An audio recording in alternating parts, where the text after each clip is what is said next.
Melhor, só existe uma. E a melhor EAD do Brasil é a Uninter. Há quase 30 anos, investimos como ninguém em educação à distância. Com laboratórios reais para aulas práticas de verdade.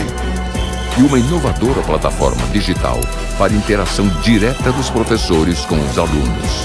Muita gente fala, mas só a Uninter prova. A melhor EAD do Brasil é a Uninter. Melhor, só existe uma. E a melhor EAD do Brasil é a Uninter. Há quase 30 anos. Muito boa noite, seguidores do Correio do Mate, que acompanha a nossa programação. Estamos ao vivo no YouTube, Correio do Mate TV, também nos nossos canais no Instagram, @Correio do Mate, e no Facebook, Correio do Mate.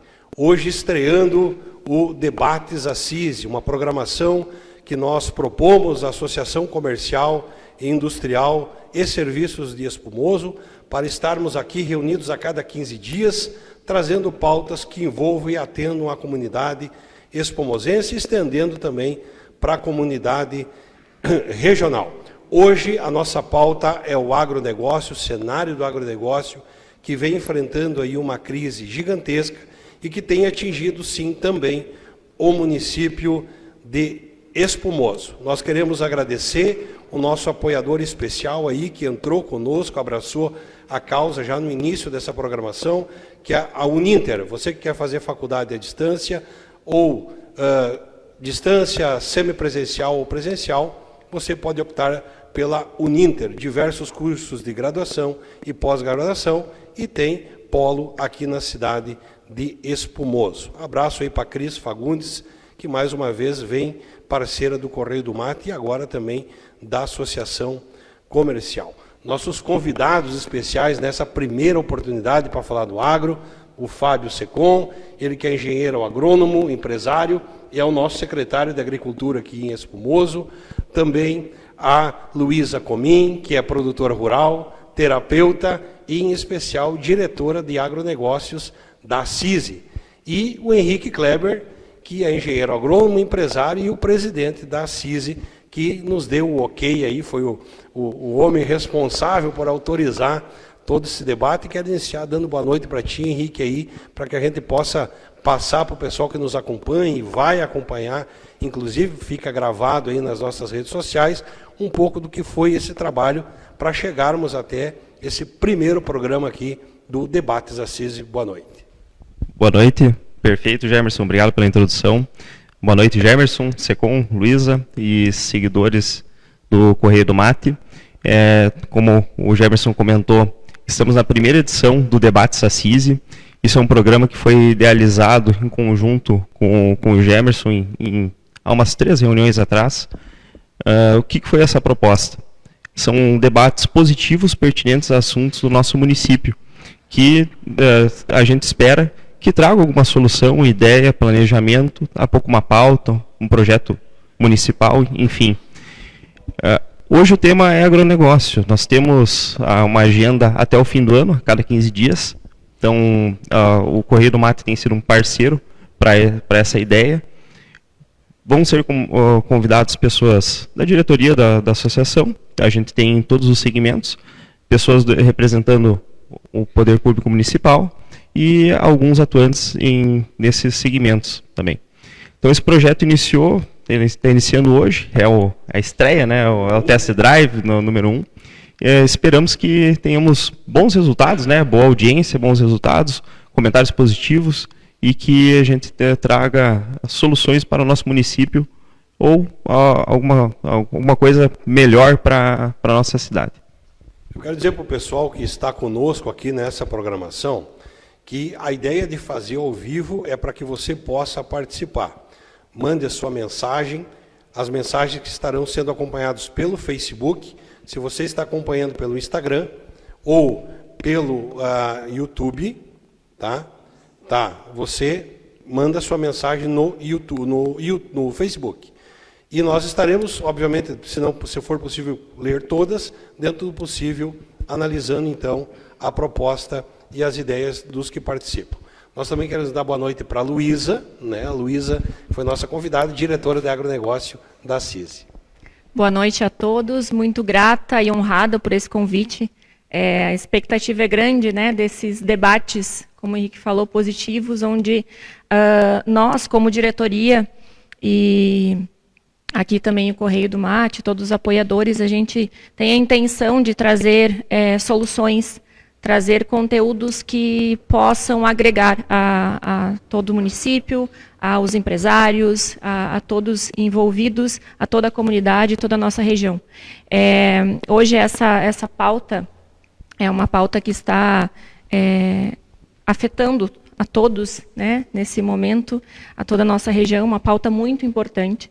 O agronegócio ele é extremamente importante para a nossa economia municipal, a nossa economia regional, e falando a nível de Brasil também, né? E nós, especialmente aqui, passando por momentos de instabilidades, né? E então é muito interessante para todos esse debate, onde a gente espera trazer algumas ideias e algumas soluções também para todos envolvidos, né, nessa situação do agronegócio. Fábio, secretário municipal de Agricultura, espumoso há 8 meses, né, Fábio? Boa noite para ti também. Boa noite, Gemerson. Boa noite, Luísa e o Henrique. Boa noite a todos que nos assistem. É uma honra muito grande estar participando desse primeiro debate. Eu acredito que é através das diferenças, das visões, né, que a gente vai construindo uma realidade melhor do que a gente está vivendo. E a gente citou aqui, nós vamos aprender muito, ensinar um pouco, né, e com certeza a gente vai estar levantando algumas possíveis soluções, algumas ações, elencando alguns desafios e oportunidades que toda a crise ela vem para a gente se reconstruir, se reerguer, inovar, fazer algo diferente para conseguir superar isso. Tá? Então, mais uma vez, muito obrigado aí pela oportunidade. Bem, eu busquei alguns números, pessoal, na internet, até para a gente poder ter uma base de valores, né? E hoje, os números que a gente tem aqui, levantamos que as perdas acumuladas entre 2020 e 2024 no Rio Grande do Sul chegam a 117 bilhões de reais. Levando em consideração que temos dívidas vencendo de 27,7 bilhões neste ano de 2025. Henrique, como empresário, agora, afinal de contas, para quem não te conhece, tu é um dos proprietários da AgriKleber, vocês trabalham na comercialização de defensivos e máquinas agrícolas. E, automaticamente, em torno disso, visitam o interior do município. Qual é a leitura que tu tem feito nos últimos meses, diante de todo esse cenário que nós estamos vivendo, para transferir para o pessoal que nos acompanha uma realidade muito próxima do que o Espumoso está vivendo? Perfeito.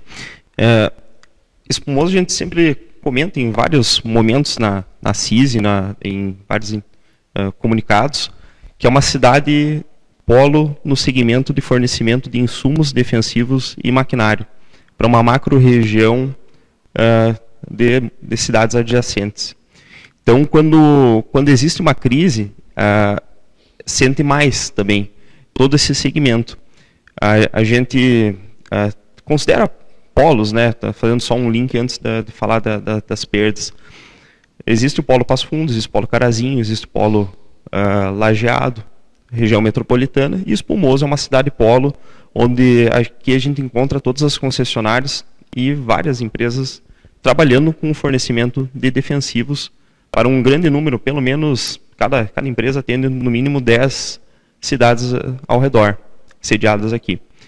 Então esse impacto a gente sente e a gente expressa porque em todos, pega a região Soledade, Brapuitã, desce Lagoão, Barros Cassal, até a região de baixo, Segredo, Candelária. E isso é uma atuação meio geral de todos. Então a gente conhece, anda bastante, a gente diz, brinca com o Gemerson, a gente anda algum pouco. Foi manchado. Assim, eu acredito que o número é expressivo do que a gente perdeu de produção nos últimos anos. A gente veio de 3 secas e uma chuvarada, então isso é histórico aqui para o Rio Grande do Sul. Tivemos lavouras de 16, 17, 15 sacos na última safra. Isso não abraça, não faz nada com nem parcial do custo básico de investimento, que são fertilizantes e semente. Então, fora insumos, fora comprometimento maquinário, fora funcionário, fora estrutura. Estimado, Espumoso tem na casa de 50 mil hectares de plantio de soja.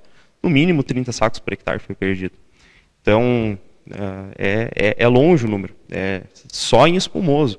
Então, isso é dinheiro que deixa de circular no nosso município, deixa de fazer o giro no comércio, deixa de honrar os seus compromissos básicos. Então, é grave. A gente tem uma sequência de ações, né, que eu imagino, alguns amparos paliativos que hoje não atendem à necessidade do produtor, que são as questões, não sei se é o próximo tema, que é Seguro e Proagro, não estão atendendo aos custos básicos dessa atividade. E outros temas de prolongação de alguma dívida. Mas o município sentiu. Então, a gente vê o comércio, de uma maneira geral, um pouco mais parado, pouco não, bem mais parado. A movimentação, de uma maneira geral, também diminuta na cidade, não vê circulação nem de pessoas do município, nem das cidades adjacentes, porque a macro-região também também vamos considerar, a gente vive uma economia de monocultivo, de uma monocultura. É soja. Tivemos, novamente, bons anos, né, no passado, mas quando encarreira uma sequência de tragédias assim, climáticas, a gente vê que a cidade sofre muito, né, as economias, os bolsos secam e toda a economia padece. Mas precisamos de soluções, alternativas, reinventar. O comércio, como a CISI, a gente representa mais de 100 empresas, instituições financeiras e cooperativas ali. E é normal, tem sido normal, não é normal, mas tem sido corriqueiro a dificuldade de fazer novos negócios e fazer a economia girar. Porque existe uma matriz econômica, a roda gira, o dinheiro tem que circular, tem que existir dinheiro. E quando chega a tua vez, da tua fatia de tu pegar esse recurso, tu vai captar. Não fica todo o dinheiro numa cooperativa, numa multinacional, numa revenda e nem no produtor. E se não tem produção, essa base não gira. Então é longo o processo para a gente se reerguer, e todo mundo reerguer a economia. E em Espumoso, tu comentou, é grande o número que deixou de existir. É dinheiro que não vai existir. Estamos falando milhões de sacos de soja que não foram produzidos. Então, não brotou da terra e vamos ter que aguardar no próximo ciclo. Fábio, como secretário de Agricultura, tu tem circulado no interior do município, tem tido essa visão. O que tu tem observado do produtor e o que o produtor tem te falado quando o assunto é a crise no agronegócio que a gente está enfrentando? Então, eu acredito que vou iniciar primeiro falando um panorama do Estado, porque a gente, dentro do Estado do Rio Grande do Sul, nós temos cenários diferentes. Então, o último levantamento que a Secretaria Estadual da Agricultura nos apresentou é que, de 5 safras, as perdas agropecuárias correspondem a um PIB do Rio Grande do Sul inteiro. Tá? Um PIB. Então, em 5 anos, isso é 20% que deixou de circular. Quando a gente vem para Espumoso, esse número é um pouquinho mais grave. Então, a gente está falando aí quase 2 PIB de Espumoso que deixamos de produzir devido às interferências climáticas. Por que isso aconteceu? Primeiro que o modo que a gente vem fazendo agricultura aqui em Espumoso, e pela área que a gente tem, talvez não é o mais adequado. Esse é um ponto. Mas por que não é o mais adequado? Porque talvez lá no passado a gente não mediu os riscos e as possibilidades de acontecer isso com tal frequência com que aconteceu.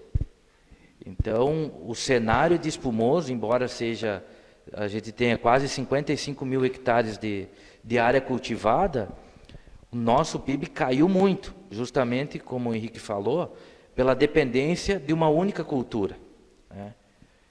Baixa rotação de cultura com milho, porque quem cultivou milho nos últimos anos conseguiu ainda ter uma boa rentabilidade, e principalmente uma baixa diversificação com outras culturas.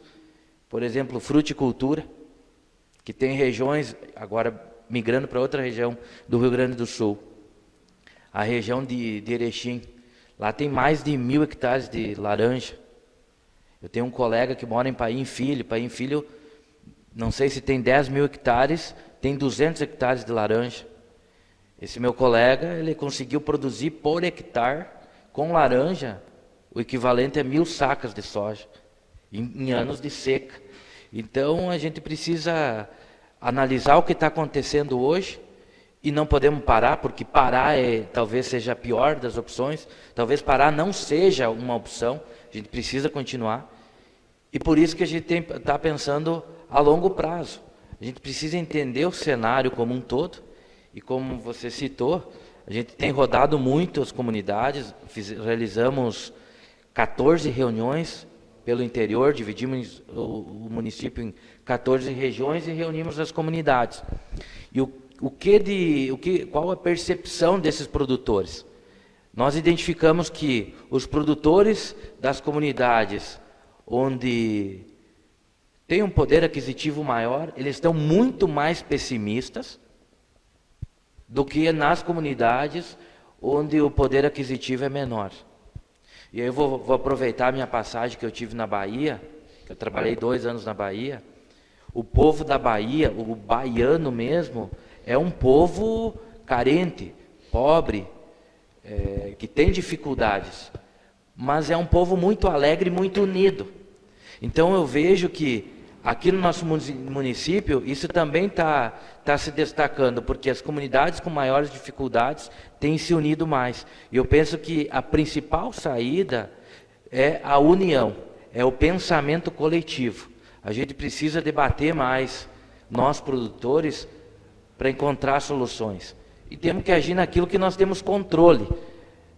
Não pode ficar só reclamando que o governo não faz nada, porque nós não temos controle sobre isso. Nenhum, na verdade. Nenhum. Nós não temos esse controle. A gente pode se mobilizar, né, cobrar dos parlamentares, porque esse é o caminho para tentar movimentar... Fazer a pressão, né? Fazer a pressão, gerar essa pressão, ou então tentar mexer com a popularidade do governo como um todo.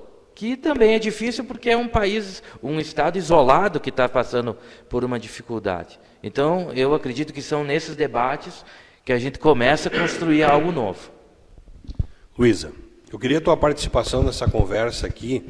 Nós falávamos no início de tudo isso que essa complexibilidade financeira que atinge as famílias, gera um caos interno nas famílias. Tu, como terapeuta, acima de tudo, eu queria que tu comentasse esse momento no cenário de como enfrentar isso, porque a saúde mental ela é atingida diretamente. Tu tem as máquinas para pagar, tu tem financiamento para pagar, tu tem a próxima lavoura para fazer, e está faltando dinheiro, e está faltando recursos para tudo mais. Como trabalhar a questão da saúde mental diante de um cenário desse? E essa pergunta vai para ti justamente pela tua experiência que tu tem como terapeuta. O Henrique colocou para nós, então, o quanto essas intempéries climáticas, né, afetaram aí a nossa região, nosso município, e acaba afetando a todos, de modo geral, porque a nossa economia, que ela é baseada, né, como o Fábio falou, principalmente na soja, a gente é baseado nessa commodity.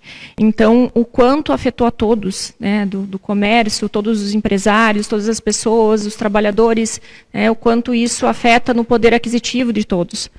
E o Fábio também coloca, quando a gente vai a campo, né, a gente vai diretamente com os produtores, o quanto há pessimismo quando a gente enfrenta esse cenário de crise. Uma crise que nunca se esperou tantos anos, tantas intempéries uma atrás da outra. Temos que ver a lucratividade de cada atividade.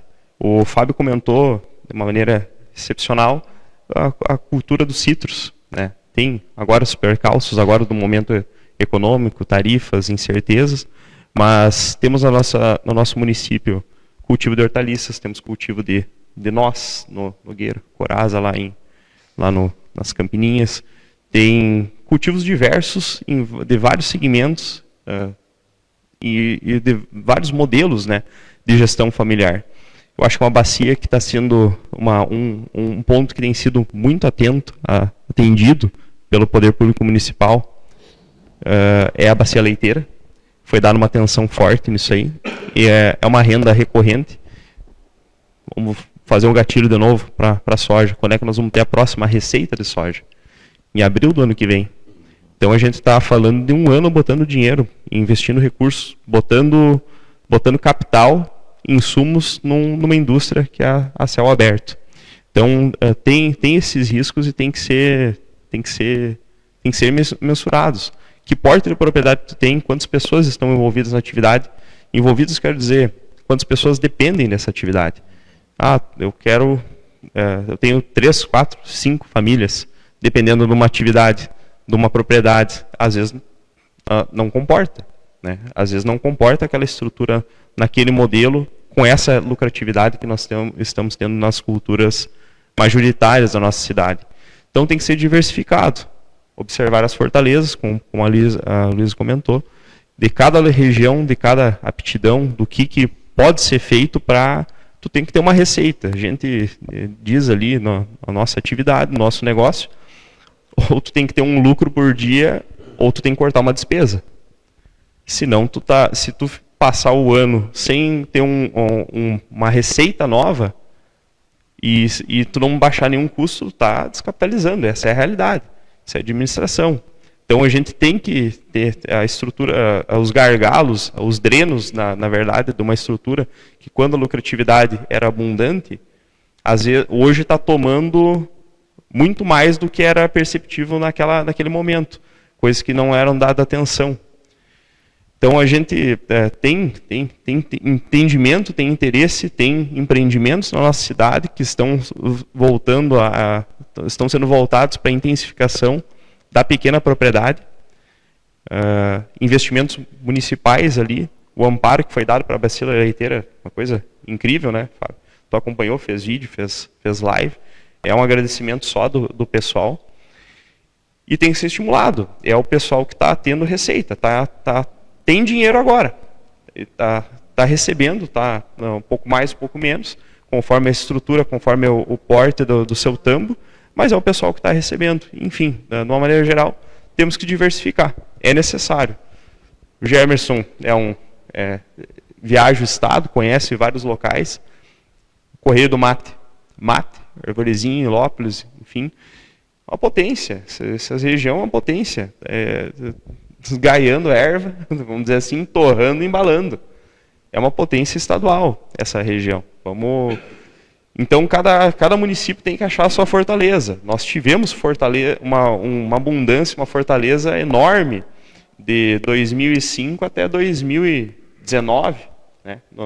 Não tivemos crise. Quando deu uma seca em parte do estado, na metade desse caminho, Espumoso não foi atingido. Então, vivemos bem e temos outra questão, que é financeira. Nós tivemos uma evolução do preço de uma commodity que nós não controlamos o valor, a gente não tem gerência nenhuma no controle do valor de uma commodity, num período de 7, 8 anos, evolução desse valor. Então, isso aí absorvia muita coisa que às vezes não deveria ter sido feita. Encobria muita coisa. Né? Encobria, absorvia. Tipo assim, soja saiu de R$60, gente. Cobria alguns desastres com dinheiro mesmo, né? Ganhava Perfeito. Muito bem, né? Então, teve essa valorização e hoje a gente está, infelizmente, num período de deflação, né? Cada cotação é uma baixa. Esperamos que estabilize na casa pelo menos de $10 o bushel para cima, né? Mas beliscamos recentemente 9 uns quebrados dólar. Então, realmente, nós não temos gestão nesse número, a gente não tem gerência, a gente não consegue administrar. Então, temos que produzir mais ou diversificar e ter outras rendas. Fábio, Plano Municipal de Desenvolvimento Rural, andando, já 14 reuniões, como vocês falaram. O objetivo desse trabalho, Fábio, acho que o Henrique deixou muito claro ali, a Luísa também, no sentido de que só o soja não vai ser mais futuro. Há uma necessidade dos produtores pensarem algumas alternativas. Qual é que é a caminhada que vocês buscam através do Plano Municipal de Desenvolvimento Rural? O Henrique foi muito feliz no comentário que ele fez quando ele falou nos produtores de leite. Nós já chegamos a uma época de ter quase 500 produtores de leite espumoso. Hoje nós temos 80. Não temos nem 100 produtores. E nós precisamos cuidar com muito carinho esses produtores, porque além de trazer muito retorno em impostos pela movimentação e comercialização, esses 80 produtores, eu afirmo com certeza que eles estão atravessando essa crise com uma certa tranquilidade, porque eles conseguem ter uma receita constante todos os meses. Pode não estar tendo muito lucro, mas as dívidas, eles estão conseguindo, né, superar isso. Então, a primeira ação que a gente fez foi, bom, nós precisamos ter um plano municipal de desenvolvimento rural que não seja só no papel. E que não seja feito dentro de uma sala e publicado e empurrado goela abaixo para os produtores. Quem tem que dizer o que precisa ser feito são os próprios produtores. Então, o primeiro passo foi justamente a gente, bom, o que está em produção e que está indo bem? Produção leiteira. Então, o que nós podemos investir para que mantenha essa condição e facilite? Nós temos que ajudar com o básico. E o que nós ajudamos foi a estrutura, levando pedras, enfim. E que investimento a gente fez? Investimos 1.000 sacas de soja, R$120 mil, atendemos 40% dos produtores. Ainda esse ano a gente quer chegar à marca dos 50 produtores, com investimento total de R$200 mil, né? Com transporte de pedras. Então, essa é a primeira ação, vamos manter o que está dando certo na diversificação, agora vamos olhar a médio prazo, que culturas que nós podemos implementar, que tem baixo investimento, esse retorno seja de médio prazo, 2 ou 3 anos, e que tem possibilidade de aumentar e muito a renda por metro quadrado. Então a gente vem trabalhando com isso, pensando na fruticultura. E aí precisa... Qual é a grande vantagem da fruticultura? A grande vantagem, quando nós pensamos em fruticultura, a gente tem várias opções. Vamos pensar nas frutas que têm curta duração, né? Pêssego, uva, figo. Você tem que colher e já comercializar. Então, nós precisamos fomentar isso aqui dentro do nosso município, né? Com pequenos produtores. Com meia dúzia de pés de pêssego, você tira aí seus R$2, R$3 mil por safra. Tá? E a maior parte desses produtos vem de fora. Então nós estamos olhando que produtos que nós temos dentro do município, o quanto nós consumimos aqui dentro, para a gente ser primeiro passo, ser autossuficiente. Girar aqui dentro mesmo. Girar aqui dentro mesmo. Então nós precisamos entender isso. Para isso a gente precisa estudar um pouco. Então nós vamos estudar a questão dos citros. Os citros é uma realidade diferente, é uma fruta que mesmo estando madura, se bem conduzida, bem adubada, bem manejada, ela tem uma durabilidade maior na planta. Então dá uma flexibilidade ali de tempo para o produtor colher e comercializar essa fruta. E mesmo na laranja você tem a possibilidade de comercializar ela para consumir natura ou então para transformar em suco. E aí nós estudamos que tem uma região que o pessoal de São Paulo já visualizou isso. Tem a região região de São Paulo, que o pessoal de São Paulo já fez esse estudo aqui no Rio Grande do Sul, inclusive São Paulo é um grande produtor de laranja, mas é um grande comprador de laranja aqui do Rio Grande do Sul, que tem essa faixa que pega de Montenegro e vai até Chapada, que é uma região que é um solo diferente, tem um microclima diferente, propício para a citricultura. Então a gente tem trabalhado forte no incentivo à citricultura, justamente porque o citrus é mais rústico, tem uma flexibilidade maior em questão de colheita e uma rentabilidade boa. Vamos pegar exemplo dentro do nosso próprio município. Nós temos o exemplo da família Bernardon, na Bela Vista, e a família Mício, na Campina Redonda. Eles têm pomar há mais de 30 anos. Clídes Bernardon, ele mesmo me relatou na nossa reunião que ele conseguiu colher 100 sacas de soja com laranja por hectare. A propriedade tem 16 hectares. Uma propriedade de 16 hectares são 16 mil sacas de soja. E eu vou trazer uma parte da fala da Luísa, que ela diz, a maioria das propriedades são pequenas e médias. Vamos traduzir isso. Agricultura familiar, que são as famílias que estão na linha do Pronaf, né? É 80% no nosso município, 80%. Agora vamos entender o que é pequeno. Às vezes uma propriedade de 70 hectares só cultivando soja, ela tem uma rentabilidade menor do que uma propriedade de 10 hectares. Ela se torna pequena, né, Fábio? Aí se torna pequena. Então uma propriedade de 10 hectares ela pode ser grande, dependendo do que ela está cultivando. Vamos voltar para o plano. Então nós pensamos no que está funcionando, que é gado de leite. Estamos vendo essa questão de fruticultura. E aí tem as outras culturas que é baixíssimo investimento, curto prazo, que é a questão das hortaliças, né? Embora a gente tenha alguns produtores do município, mas não está nem perto de suprir a demanda que a gente tem. Então nós temos aí uma grande oportunidade nesse setor. E além de ver o que está circulando dentro do município, nós precisamos entender como que nós conseguimos trazer recurso a nível federal para cá através dessas produções.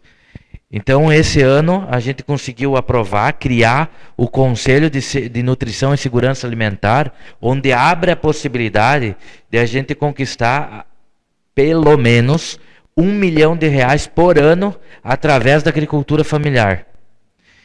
E essa alimentação ser distribuída para as famílias carentes. Então a gente está construindo esse plano em cima de diversificação de culturas, das necessidades dos produtores e das oportunidades que a gente vê a nível federal de trazer esse recurso para cá. Programas, incentivos, tem muitos. Nós precisamos entender o cenário geral da agricultura e ter a capacidade de buscar, entender, encontrar isso e montar os projetos e encaminhar. Então isso não é uma semeadura, Gemerson, de eu vou semear hoje e colher amanhã.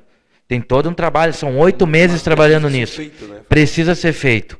Uma corrida de 1000 passos, de 1000 quilômetros, começa com o primeiro passo. Luiz, eu queria que tu comentasse tudo que nós ouvimos do Fábio aqui sobre essa questão que ele falou desse cenário do plano municipal. O que tu pensa a respeito do que ele falou? Muito interessante assim essa forma de pensar o plano, né, indo até o produtor, entendendo qual a demanda real, né, não só na teoria, então entendendo a demanda dos produtores, a demanda do nosso município, da nossa economia, e aproveitando o gancho do Fábio, dessa questão da diversificação, né.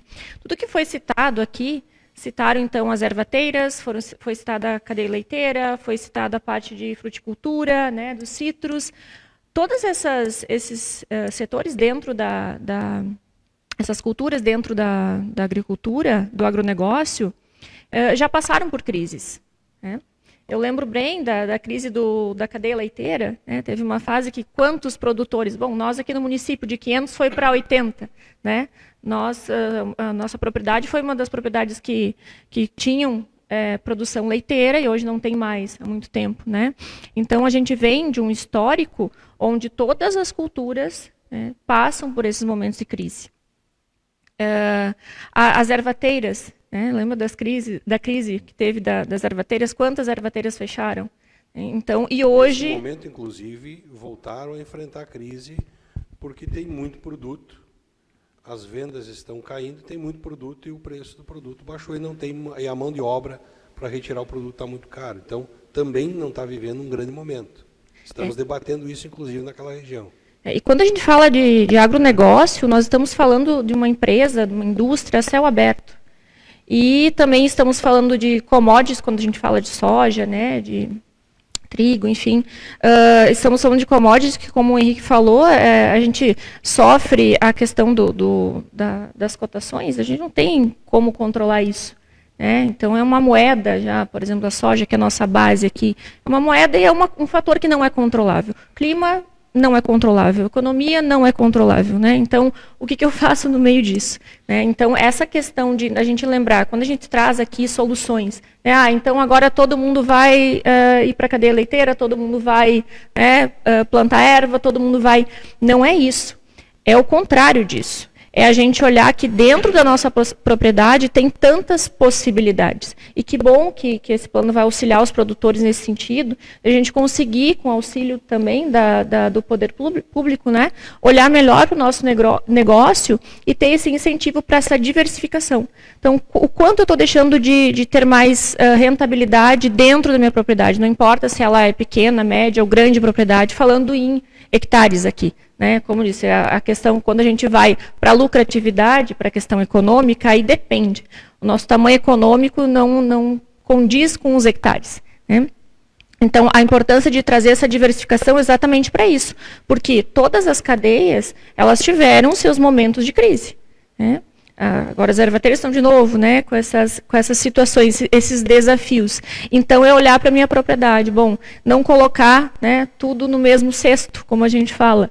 Então, o quanto eu posso diversificar? Tem algumas coisas que eu tenho como base financeira que vão trazer esse mensal, vão conseguir manter a minha propriedade girando, manter a minha família, porque a maioria das propriedades aqui, se não 100% da família, mas boa parte da família depende integralmente da renda da propriedade, e dentro dessa propriedade olhar também os talentos, o que as pessoas que estão comigo, da minha família, podem também contribuir nesse meio.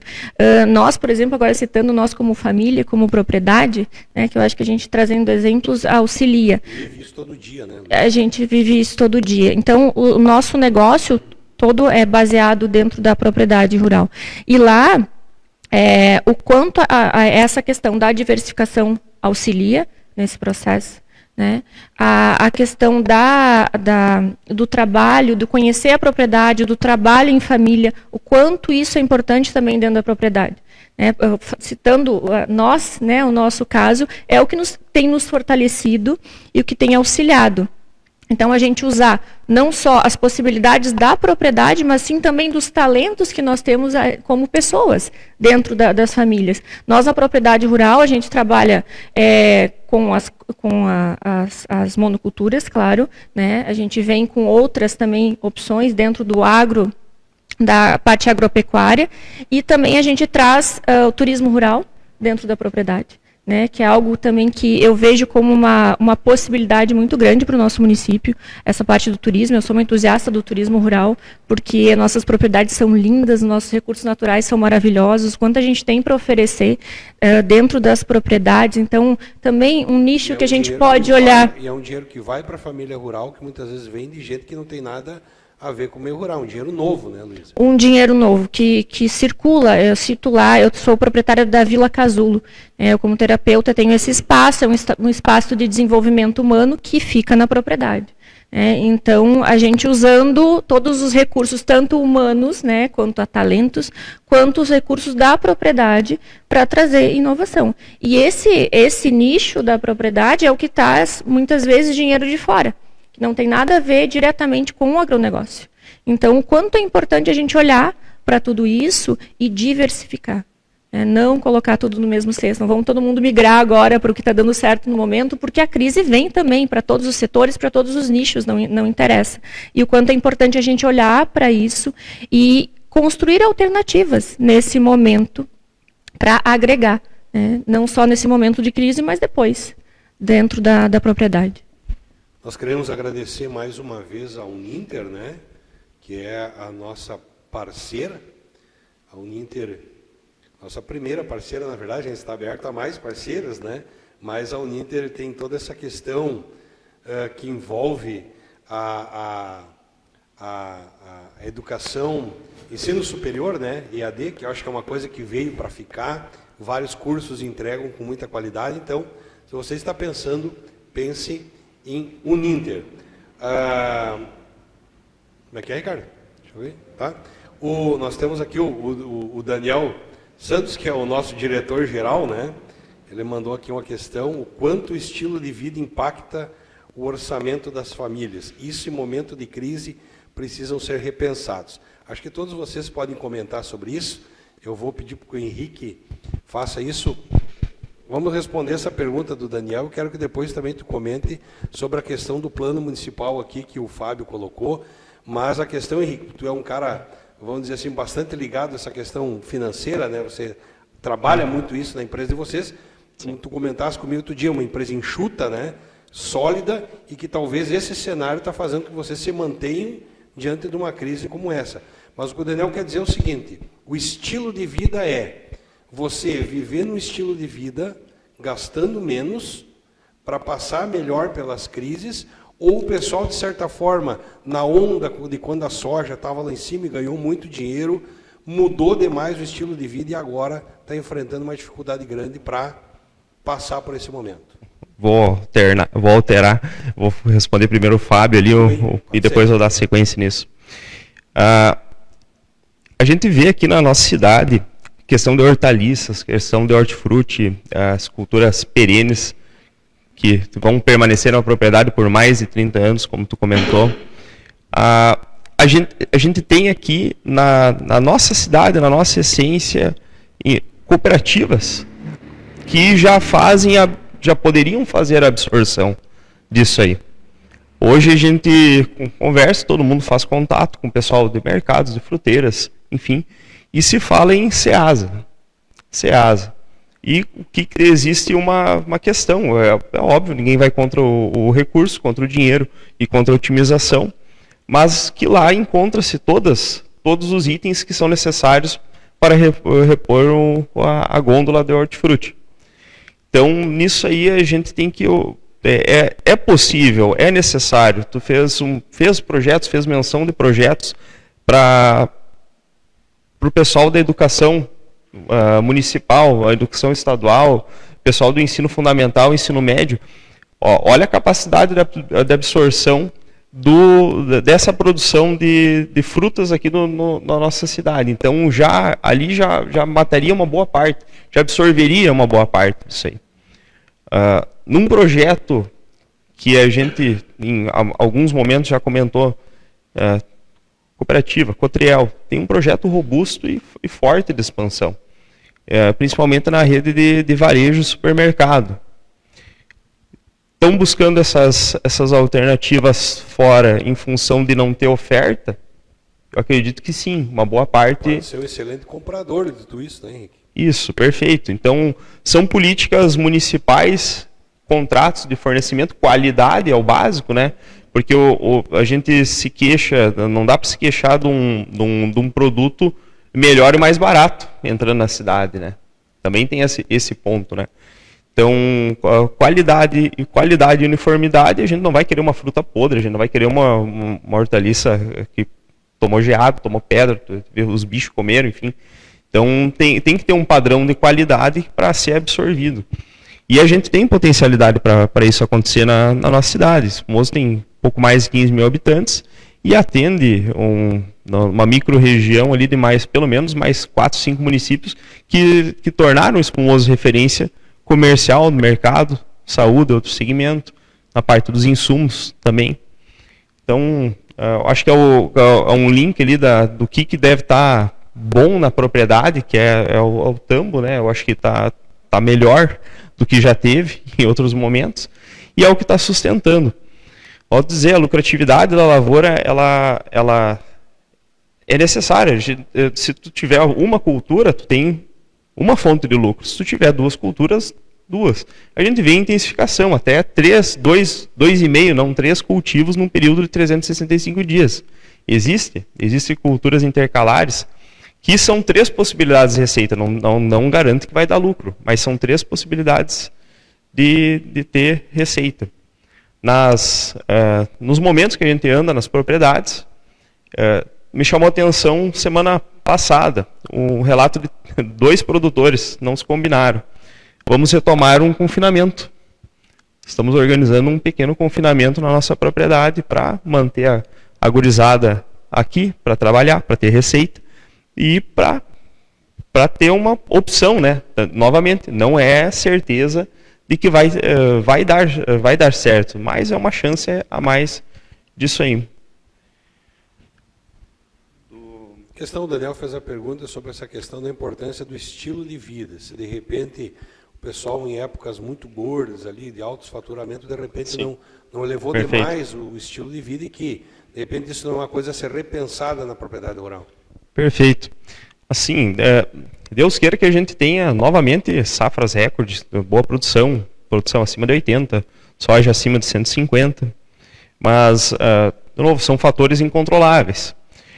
Nessa roda, tu linkou a nossa empresa, nós trabalhamos no segmento de defensivos, maquinário, insumos, manutenção e peças.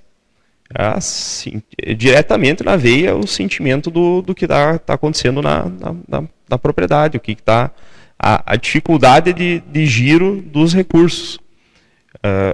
Então, nós chegamos a vender num ano 60 tratores, mais 60 plantadeiras. Então, estamos somando quase 150 implementos no ano, com chassi no número de série. O soma desse ano de emplacamento, de notas de equipamentos novos não chegou a 10. Então, todos sentem, o mundo sente, todos os segmentos sentem. No nosso segmento, a gente diversificou também, tem essa ampliação, trabalhamos em várias frentes e infelizmente, a gente teve um enxugamento, vamos dizer assim, do quadro, conforme o pessoal foi tendo novas oportunidades para trabalhar e seguimos, e temos que seguir. Então, infelizmente, hoje tem pequenos... Era o que era absorvido no passado, que era mais gente trabalhando, ou mais folga, ou mais gasto, hoje tem que cortar a despesa, que é o que acontece, foi comentado pela Luísa e pelo Fábio, tem que enxugar a despesa na propriedade. Que jeito? Cara, é complexo, é uma situação bem difícil, mas cada porte, cada propriedade tem que atender o seu porte. Hoje a gente tem propriedades no nosso município, ou de pessoas que estão no nosso município e plantam fora, mais de 3 mil hectares. É uma estrutura. Replica isso numa propriedade de 100, não comporta. De 200 hectares, não comporta. Então, daí, quando a gente expande, né, em algumas situações, a gente fica novamente no monocultivo de um negócio só. Então, novamente, é complexo. A fórmula de uma propriedade não vai funcionar para outra. A fórmula para o Henrique, para a Luísa, para o Fábio, para o Gemerson, não vai funcionar para A, B ou C. Para cada propriedade tem uma essência, tem um histórico, tem uma ambição de investimento, tem um resguardo de reserva. Cada propriedade tem um estilo diferente. Alguma pode ter uma aptidão maior para a parte turística, ou para algum cultivo, ou já está diversificado, não está só num segmento, ou a pessoa está trabalhando em outro segmento na cidade e complementa a renda, trabalha ou mais ou menos em outra atividade e se soma. Então, a fórmula não existe, é uma análise que tem que ser feita interno, externa ou com auxílio para ver como passar, mas novamente vai ser cumprido o ano, né? Mas dá tempo para pensar bastante nisso aí. Você está acompanhando Debates Assise, essa proposta em parceria com a Associação Comercial que inicia hoje. O cenário do agronegócio é a pauta de hoje. Nós estamos aqui com o Henrique Kleber, o presidente da Associação Comercial, a diretora da agronegócio, a Luísa, meu Deus, a Camila é a irmã dela, né? A Luísa, né? E também o Fábio Secom, que é o nosso secretário de Agricultura. Passa voando, viu?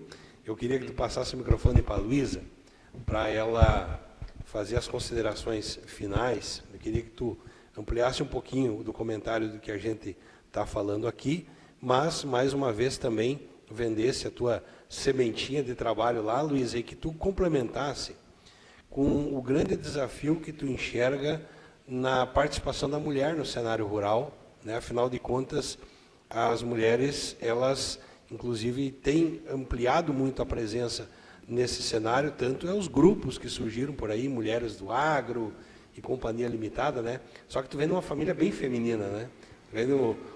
O teu pai providenciou mais mulheres ali, né, no cenário para tocar a propriedade. Eu gostaria que tu compartilhasse um pouquinho disso. Como é que é o cenário da mulher no agronegócio? Bom, trazendo então as considerações finais aqui, né, e respondendo também a pergunta sobre o estilo de vida, o quanto a crise, qualquer tipo de crise, ela faz a gente a repensar tanta coisa, né, e o estilo de vida é uma das coisas que é afetado, sim, nos momentos de crise, mas a importância de ver nesses momentos o que é significativo para a gente. O que é significativo para minha família, para minha propriedade, o que realmente faz sentido. Então, nesses momentos, tudo aquilo que estava, né, dentro da minha vida, do meu estilo de vida, da minha propriedade, da minha família, do meu negócio, que não faz sentido, né, e pode ser repensado, o quanto é importante fazer isso, né, e ficar com aquilo que realmente é significativo. A crise faz a gente olhar para aquilo que é importante e é vital para nós, tanto para o nosso emocional, quanto para a família, quanto a nível de negócio, né? Então, um momento muito importante para a gente se conhecer o nosso negócio, conhecer tudo aquilo que faz parte de mim, da propriedade, né? E intensificar aquilo que faz bem, tanto no estilo de vida, quanto dentro da propriedade, quanto na família. E falo muito em família aqui porque as nossas propriedades aqui, elas são muito baseadas em família. E a minha propriedade, ela é baseada totalmente em família e vem, sim, de uma construção de muitas mulheres dentro dessa propriedade. E eu vejo as características femininas, assim como os homens têm as suas características, seus pontos fortes, nós mulheres também. Eu falo que homem é totalmente diferente de mulher, mas são energias, são forças que se complementam muito em qualquer setor, em qualquer situação de vida. Então, dentro do agronegócio, principalmente no momento como agora, né, na nossa região, um momento de crise, o quanto a mulher é importante, porque a mulher traz, é nato da mulher essa questão da flexibilidade, né, a flexibilidade desse desenvolvimento emocional maior, isso é histórico, é algo que vem histórico nosso, então, maior desenvolvimento emocional feminino, né, em função, inclusive, da maternidade, dessa questão da gestão familiar, né, que é muito feito também pela mulher. Então, a mulher traz essa flexibilidade para situações de crise, o quanto isso é importante. E nos momentos que não estamos em crise, né, essa presença feminina, ela traz essa diversificação, esse olhar diverso para dentro da propriedade, para dentro da família, para dentro do negócio. Então, aqui, de novo, né, a questão do diversificar. Quanto é fundamental diversificar, inclusive na forma de olhar o próprio negócio, né? O olhar masculino é muito importante, o olhar feminino é muito importante dentro dessas propriedades.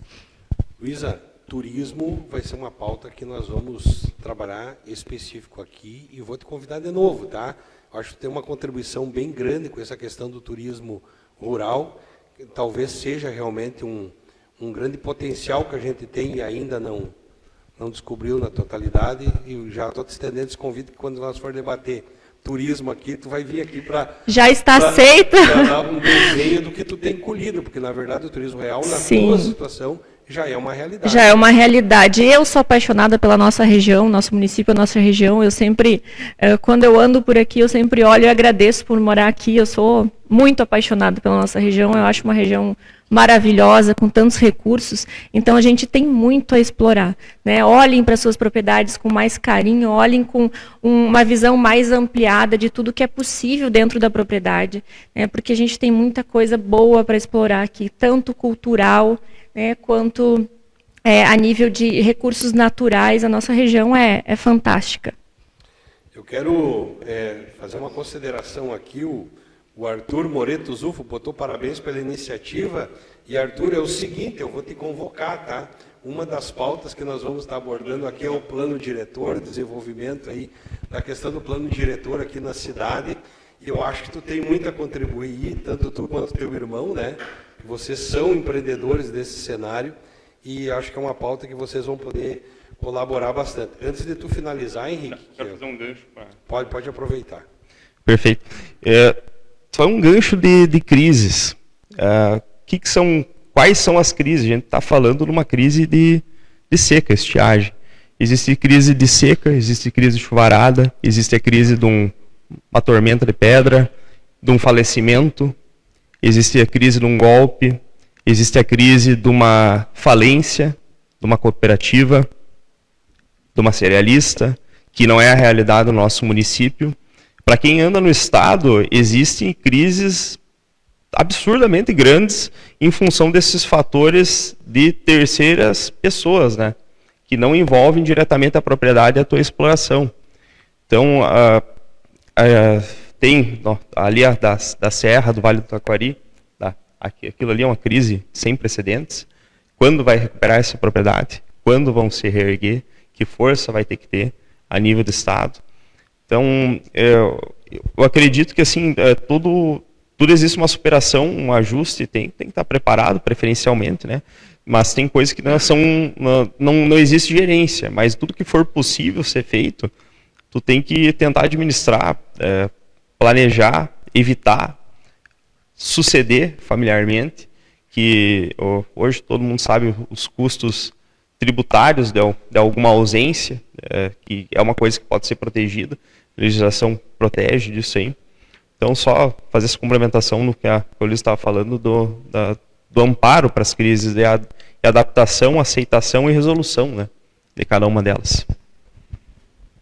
Muito bem, Fábio, passar voando o tempo, o pessoal acha que não passa, mas passa muito rápido. Se ficasse mais uma hora, tinha assunto para mais uma hora. Eu gostaria que tu fizesse, eu vou finalizar com o Henrique, até porque eu quero que ele finalize depois, a gente dando uma pauta da importância do pessoal se associar na associação comercial, né, buscar a associação comercial como parceira, mas eu queria que tu fizesse a tua consideração final e dando uma luz para nós, inclusive, do que está por vir aí na Secretaria da Agricultura. Tu tem recebido bastante elogio, e não é para puxar teu saco, tu tem recebido bastante elogio porque tu entrou com uma certa gana assim, na Secretaria da Agricultura, a vontade de fazer diferente, né? E as pessoas às vezes têm que entender que tu acaba tendo que quebrar paradigmas, né? Você acaba tendo que romper coisas que o pessoal estava habituado, mas são rompimentos necessários para que novas coisas sejam introduzidas. Então eu queria que tu desse um olhar final para o pessoal, aí, afinal de contas, o assunto é o cenário do agro, e a expectativa, o pessoal está num cenário, vamos dizer assim, precisamos melhorar, falamos aqui em diversificação, falamos na necessidade de que a pessoa pode ter lá 80 hectares, mas de repente pode ser altamente produtivo em 10, né? Então, dá uma palha para nós aí num fechamento do que o pessoal pode levar dessa conversa que nós tivemos aqui. Eu acredito que o mais importante, a mensagem que eu quero deixar vamos buscar a pergunta certa para encontrar a melhor resposta. Muitas vezes essa questão de quebra de paradigmas, ela acontece porque nós estamos olhando para o que vai ser feito, como vai ser feito. Essas duas perguntas eu não busco resposta para elas, porque a minha pergunta de partida é o porquê eu vou fazer isso. Então toda e qualquer ação que eu fizer, ele vai começar pelo porquê. Por que nós vamos investir nos tambos? Por que nós vamos fazer o plano? porque vai desenvolver a agricultura e porque nós estamos pensando no futuro. A minha passagem por essa função é, quiçá, se tudo der certo, 4 anos, mas eu quero deixar um legado, um propósito. Então, o porquê eu estou fazendo, às vezes as pessoas elas estão olhando, mas o que ele fez e como ele fez. E eu estou olhando o porquê. Porque eu sei que o porquê vai deixar o legado. Esse é o primeiro ponto. O segundo é questão de, com todas essas reuniões, a gente vai com a ideia de, vou ensinar alguma coisa, e a gente aprende muito mais do que ensina. O que eu aprendi com essas reuniões? Que cada comunidade que eu cheguei, eu procurava analisar o ambiente, a igreja, o pavilhão, o capricho, a realidade, as flores do lado de fora e tal. E a pergunta que eu fazia para a comunidade era: como que vocês construíram esse pavilhão? Foi fácil? Foi difícil? Antes desse teve outro? Entender a história. E aí eu consegui entender o seguinte, que lá atrás, na fundação dessas comunidades, era desafiador e a crise era muito, mas muito pior do que é hoje. A dificuldade era em várias dificuldades. E aí, fazendo um gancho com o estilo de vida, nosso estilo de vida está dezenas de vezes melhor do que era lá atrás, logo ali 60, 70 anos atrás, né? E aí eles comentavam, a comunidade comentava, não, foi difícil, cada um doou um saco de cimento, e a gente tinha que trabalhar no final de semana, ajudar e tal, e a gente ergueu esse pavilhão. E aí o comentário é, a gente está se reunindo quando morre alguém na comunidade. Então as pessoas elas estão se reunindo para coisas que são dolorosas, tá? Então nós precisamos se reunir mais para discutir coisas boas. Praticamente um resgate, né? É um resgate, exatamente, Gemerson. E aí eu comentava, e sempre cito o exemplo do meu filho. Ele tem 11 anos, vai completar 11, o Gustavo. Ele dança no CTG e às vezes, é raras as vezes que ele reclama, mas às vezes ele se queixa. Ele dança no CTG, ele, pai, eu estou com preguiça de dançar hoje, eu estou muito cansado, eu sou uma criança, faço muitas coisas, eu não estou querendo ir hoje. Eu disse, Gu, está tudo de pé, o CTG está ali, tem um espaço, tem o professor, você só tem que ter vontade de ir lá dançar. Fazer a parte dele. Então, o que a gente percebe do interior? Que tem muito jovem que olha, não vê perspectiva, quer colher o fruto muito rápido, acaba saindo de lá e vem para a cidade. E nós precisamos lembrar que cada real que é produzido lá no interior, ele movimenta mais R$6 na cidade. Então, o dinheiro novo que você citou antes, ele começa lá na agricultura. E aí, para finalizar a minha parte, eu quero ler uma redação que um menino escreveu quando ele tinha 7 anos de idade. Tá? Esse caderno aqui é a minha relíquia. E o título da redação é Como Eu Sou. Eu fui batizado com o nome Fábio. Eu nasci no Hospital São Sebastião de Espumoso. A minha família é formada de 4 pessoas. Aqui não falei nada de como eu sou, né? Eu sou mais parecido com a minha mãe. E aí vem a importância do autoconhecimento de, com 7 anos de idade eu escrevi que eu sou mais parecido com a minha mãe, mas não em aparência, em emocional. E aí a importância do autoconhecimento para você ver as tuas fortalezas, porque quando olhamos para dentro, nós despertamos. Eu tenho um irmão. Eu fui na escola na primeira vez no ano de 1992. Meu brinquedo preferido é um caminhão e a leitura. A importância do autoconhecimento e do desenvolvimento pessoal. E mamãe não trabalha. Qual era a visão dessa criança com 7 anos de idade? A minha mãe levantava cedo, fazia fogo no fogão, fazia o chimarrão, preparava o café, ia ajudar meu pai a tirar leite, voltava, limpava a casa, lavava a roupa, fazia comida, ajudava a tratar as vacas de novo, ordenhar as vacas de novo, quando precisava ela ia para a lavoura também, mas na visão dessa criança, a mamãe não trabalha. Então essa é a importância da mulher. A mulher tem várias funções, às vezes, na maioria das vezes, não é percebida, Mas quando ela deixa de fazer algo, aí sim aparece. Então nós precisamos, nesse resgate, ver a importância da mulher dentro da propriedade, porque ela faz coisas que muitas vezes nós homens não estamos percebendo. E aí, para finalizar essa redação, minha primeira professora foi a Mari. Eu gosto de trabalhar de agronomia, porque eu gosto. E eu pretendo ser agrônomo. O que significa isso? Isso foi uma semente que eu semeei lá quando eu tinha 7 anos de idade, e que eu ouvi o meu pai dizendo que não tinha condições de pagar essa faculdade, e nós precisamos nos unir muito para conseguir esse recurso para me realizar esse sonho.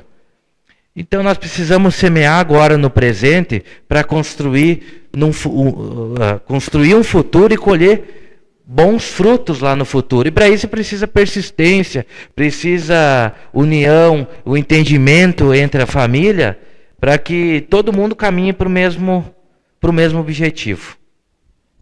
Muito bem. Henrique, quero finalizar contigo. Afinal de contas, conseguimos concluir aí o primeiro debates Assise. Eu acho que o primeiro é sempre um desafio, né? Porque a gente vai alinhando essa conversa que vai seguir até dezembro em mais 9 programas, 9 pautas, né? Agradecer o Fábio Secom, que trouxe ricas informações, a Luísa Comim, que prontamente aceitou, vai voltar para a pauta do turismo, né?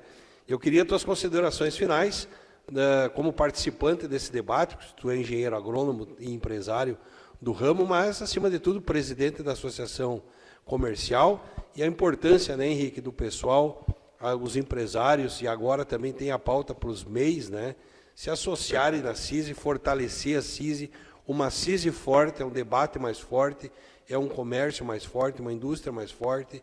Então, queria a tua consideração também nesse sentido.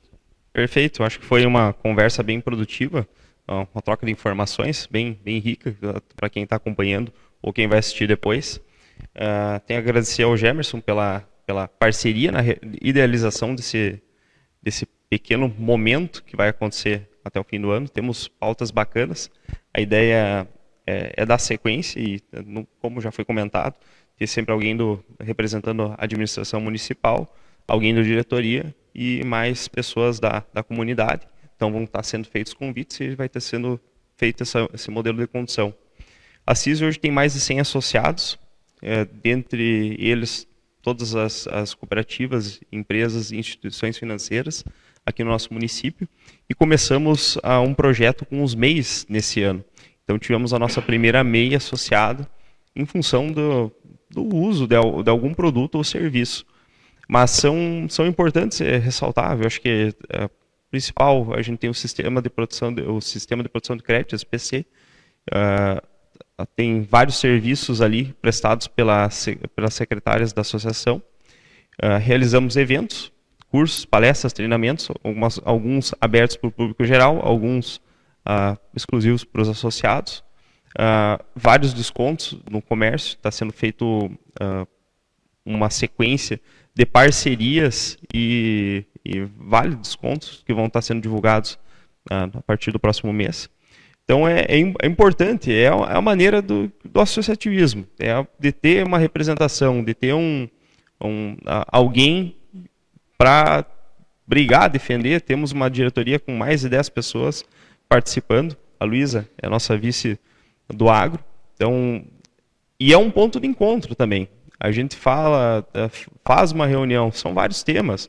São os temas pertinentes à associação, aos associados, ao nosso município.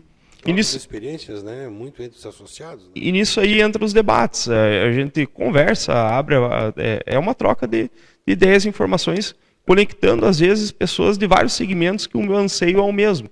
A demanda é a mesma, a queixa é a mesma. Então, é uma necessidade. A gente estimula o pessoal a participar, não só em momentos festivos, por exemplo, mas a PIEC, que tem a sequência dos descontos também para participar ali, mas também participar ativamente em todos os momentos no nosso município. Então fica novamente meu agradecimento aos convidados terem vindo aqui, ao Gemerson pelo empenho. Acho que foi bem construtivo a temática do programa, a participação de quem se manifestou nas redes sociais. Teremos sim novas temáticas de habitação, urbanismo, enfim, vários temas, tá na sequência, então vai estar sendo divulgado previamente nas redes sociais da CISI e do Correio do Mate. Muito bem, eu quero agradecer Andreas Ross na técnica, né, o cara que dominou aí a troca de telas, as legendas e tudo mais. Também o Ricardo Rodrigues, que coloca essas câmeras profissionais aí para que vocês possam ter um close melhor de quem está falando, né? Então, o pessoal que está por trás aí das câmeras desenvolvendo essa programação. Nós voltaremos no dia 5 de setembro, normalmente serão às quartas-feiras, às 20 horas, com mais um tema que será divulgado, como disse o presidente aí, nas redes sociais. Quero agradecer o Fábio mais uma vez, a Luísa e o Henrique por ter aceito o convite aqui nessa proposição. Um resumo dessa conversa você vai acompanhar no nosso jornal impresso. Também a gente vai deixar disponibilizado lá o QR Code para você acessar nas nossas redes sociais o conteúdo completo. Alguns cortes do programa também serão divulgados aí para que você possa acompanhar esse primeiro Debates CISI. O Andreas vai colocar o nosso patrocinador, o Ninter, aí para finalizar o programa. E desde já, então, um abraço a todos e até o próximo Debates CISI. Melhor, só existe uma. E a melhor EAD do Brasil é a Uninter. Há quase 30 anos, investimos como ninguém em educação à distância. Com laboratórios reais para aulas práticas de verdade. E uma inovadora plataforma digital para interação direta dos professores com os alunos. Muita gente fala, mas só a Uninter prova. A melhor EAD do Brasil é a Uninter. Melhor, só existe uma. E a melhor EAD do Brasil é a Uninter. Há quase 30 anos, investimos como ninguém em educação à distância. Com laboratórios reais para aulas práticas de verdade. E uma inovadora plataforma